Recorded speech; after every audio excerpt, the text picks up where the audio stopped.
आज का टॉपिक है रिकॉर्डिंग ऑफ ट्रांजैक्शन पार्ट 1। पहला है सोर्स डॉक्यूमेंट। जैसे कोई बिजनेस है, वहाँ पे रोज़ बहुत ट्रांजैक्शन होती है, जैसे परचेज की, सेल की, कैश रिसीव की, कैश पेमेंट की।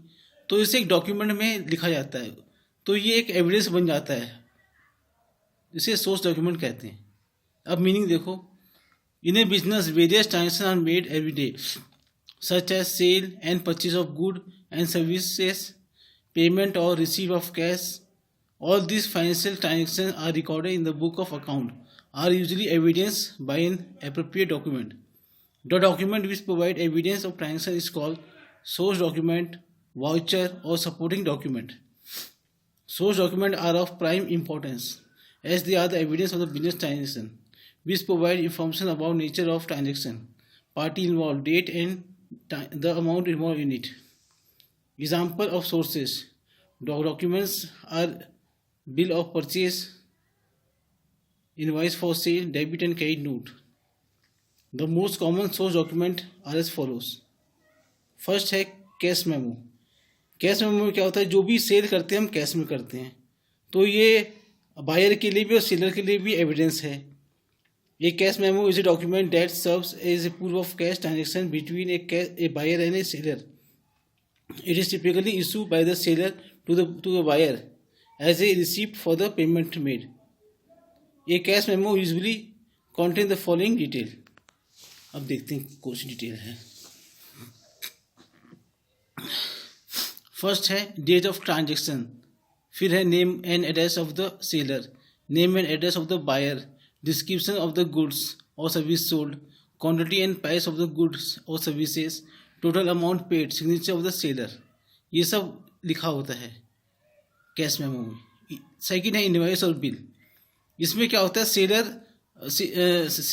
सेलर बेचता है गुड्स परचेजर को, लेकिन क्रेडिट पे बेचता है, उसे पैसे नहीं मिलते।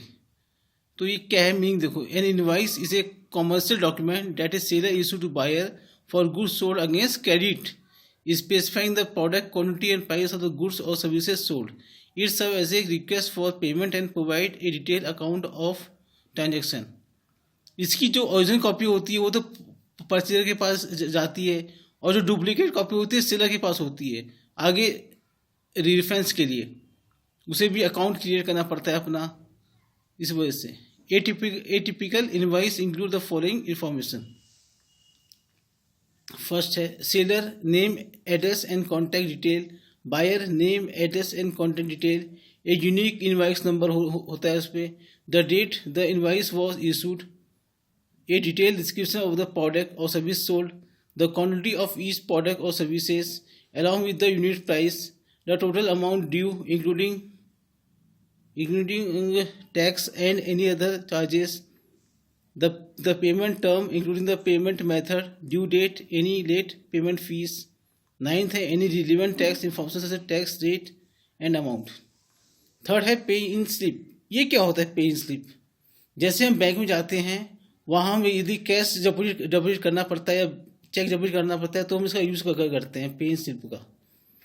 It is use for depositing cash और cheque into bank. It serve as a receipt for the depositor and record for the bank. आगे क्या है,